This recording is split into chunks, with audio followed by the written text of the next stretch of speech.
Welcome back to the podcast. I'm Carl. I got my name on my chest again. Just in case I forget what my name is, I also got my poster back there with my name on it, if in case I really forget what my name is. And I always got to know who I is, as my aunt would say. So, what I wanted to talk about was sports and why Americans are tuning out sports. One of the basic principles to me with sports is you have to have a good product out there. You really have to present athletes in a good light where it's like, okay, they're good enough for me to care about watching the sport itself. And I'm gonna tell you about this woke movement. I don't think that by itself is turning people off of sports. I think the problem becomes when you take a stand and you're not that good on the court, on the field, or in the ring, or whatever. And one of the highlights I'm going to have, and yeah, I'm going to get a lot of hate for this, and I could care less, WNBA. If the product was good on the court, okay, along with you taking these stances and so forth, you know, all right, people will start to care. I mean, I'm not talking about gimmicking the game like lowering the hoop and all this other stuff. Just be good enough to actually play the game. You know, don't be missing open layups. Don't be missing free throws. And, you know, you're just not putting a good product out there. I mean, I can go to a basketball court damn near anywhere in the country and see better basketball than what I see out there with WNBA. And if I'm wrong, then why are your ratings so low? Don't give me, oh, they don't market us well. Dude, over the past 3 years at least, WNBA has been over marketed in relation to what the talent is out there. Okay? So you can't say that it's marketed. It's just not good basketball, you know? And as in terms of taking up issues, whether it's woke, LGBTQ, whatever, athletes has been taking a lot of stances over the past 100 plus years. First of all, I'll highlight, Joe Lewis. People be like, Joe Lewis didn't take this stand. Yeah, he did. He took a stand for the war, World War II. And remember, in one of the interviews, he was like, we're going to win the war because we're on God's side. And, he said that back then. That's taking a stand. He took a pro country stance, but it's still a stand that he took. And basically, he pushed war bonds and stuff like that. Obviously, the government used him to do that, but he still agreed to do it. You know, I don't think they made him do it, even though we could talk about civil rights and so forth back then in the late 30s, early 40s, and so forth. But he took a stand back then. We all know the stand Muhammad Ali took with civil rights in the Vietnam War. So, but the thing of it is, Joe Lewis and Muhammad Ali were good at what they did. You know, um, when you focus on the WNBA, even their staunchest supporters don't even watch the games because they have the lowest ratings out there for just about any sport. So first of all, get your own supporters to actually watch the games and come to the games before you start whining about nobody else wants to watch you, you know? And that makes me turn to the NBA. The biggest problem with the NBA nowadays is load management. You know, you don't know if your favorite player is going to be out there playing, you know. And I'm like, okay, if you shorten the season, they play 82 games now. If you shorten the season to like 60 games, then they're going to bitch, oh, well, our money is being cut. Well, you don't play a full season anyway. You see what I'm saying? There are consequences to some of the stuff that they did, you know. And I think about, you know, like pre I guess 2010 or whatever, you know, players actually gave a damn about trying to be an Iron Man. If they were hurt, they were legitimately hurt. Okay, that happens. But to purposely not play a game just because you want to save yourself for another week, it's like, think about when you were growing up playing sports. You couldn't wait to get out on that court. You're in school thinking about, damn, I'm just learning how to dunk now. You sitting over there doing your homework in class and so forth, and you couldn't wait to get out on that court. Okay, now you're getting paid to do this, and you don't want to do it. You know what I'm saying? You don't want to play a full season, and that's a huge turnoff. And forget the issues. Forget all this woke stuff that's being talked about. It is the product itself. You want to be able to know that your favorite players are actually going to play that night. That you buy that ticket or that you turn on that TV set and see them up there. You know, I can break down why football is the top sport.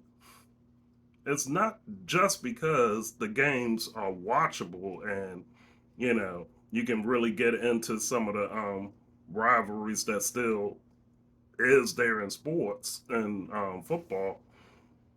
The the thing with football is going to eventually go the other way because they're making so many rules to the point where anybody getting hit a certain way or getting touched a certain way is going to be a penalty, a suspension, and stuff like that.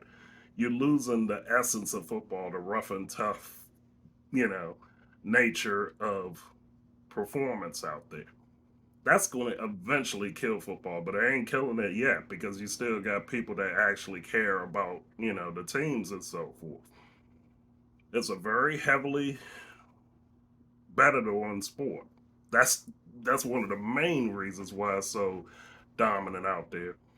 And fantasy wise, and I guess that could be related to betting too, you always have football was always that one sport that had just enough games for you to care about. Basketball, you kind of feel like, all right, if I don't see them this week, I'll see them next week because they have so many games. Just like with hockey, just like to a lesser extent soccer.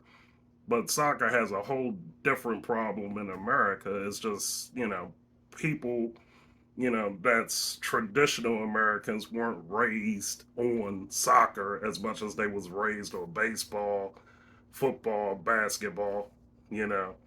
So soccer and hockey are kind of one and the same. The only difference with the two, hockey is much more expensive to get into for the average everyday player or the kid that has that interest in it because not every parent can afford all that hockey gear and they can't justify it because they're not sure if their son or daughter is going to go to the next level when they play it.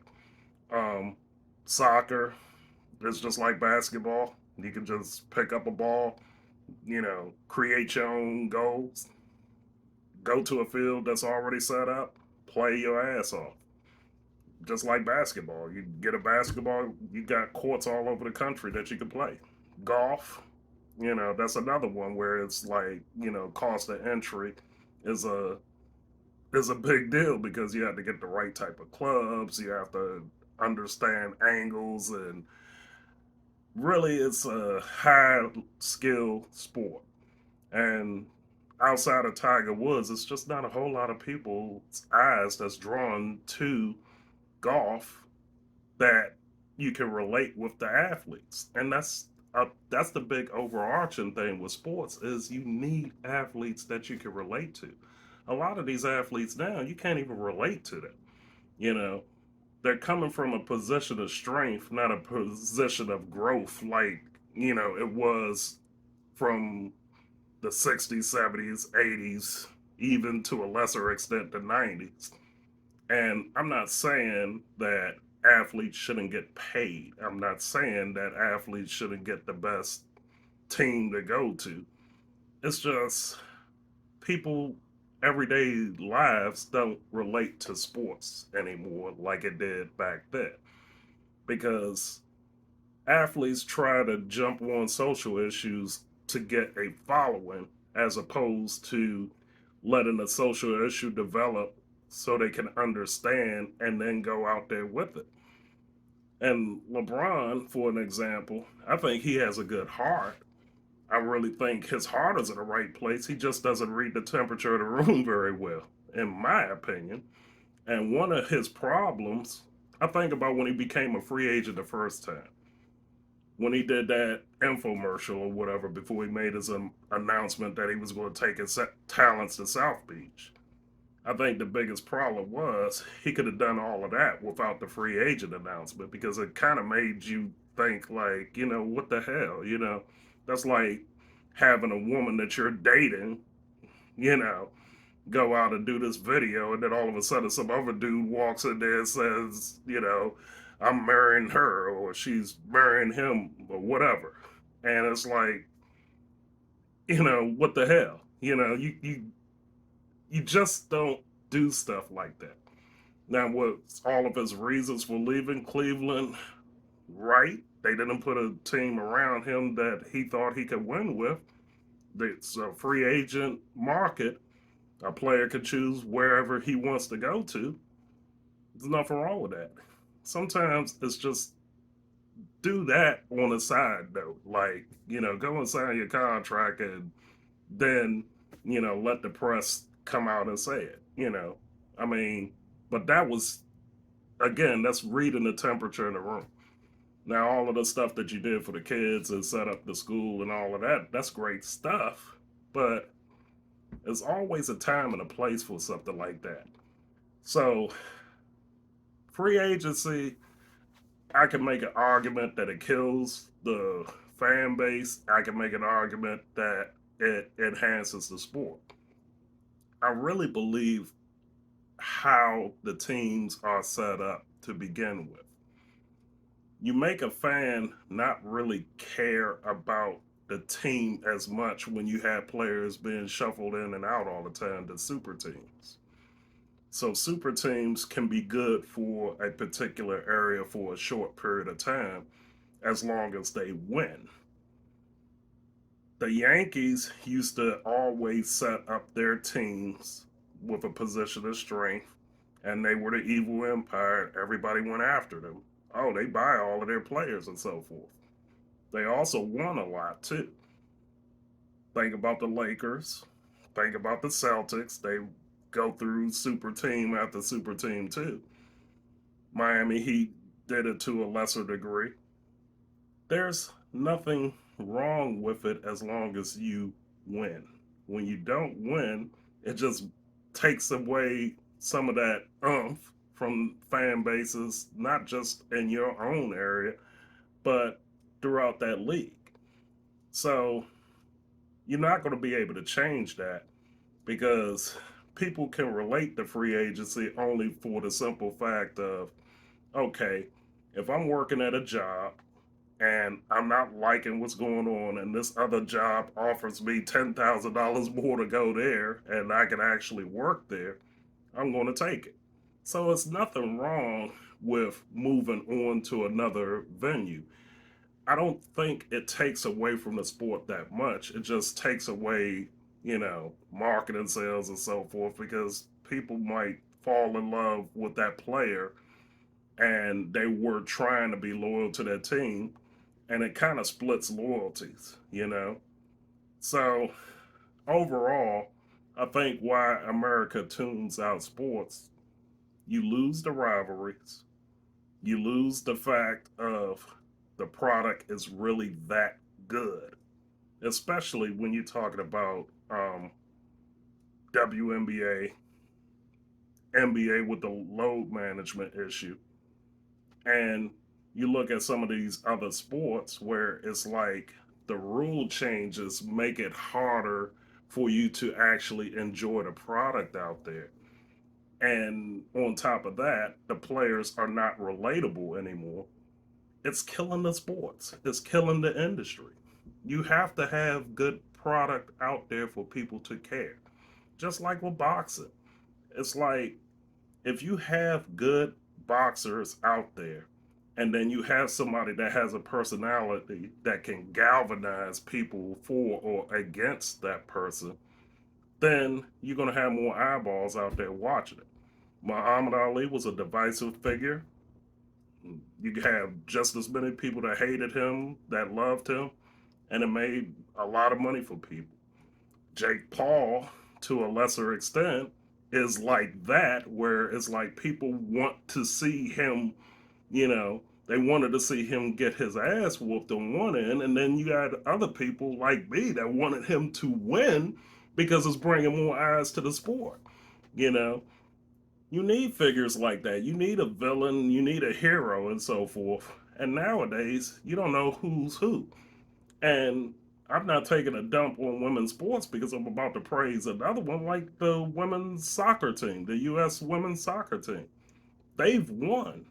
I'll watch their games because they actually have a good product to watch.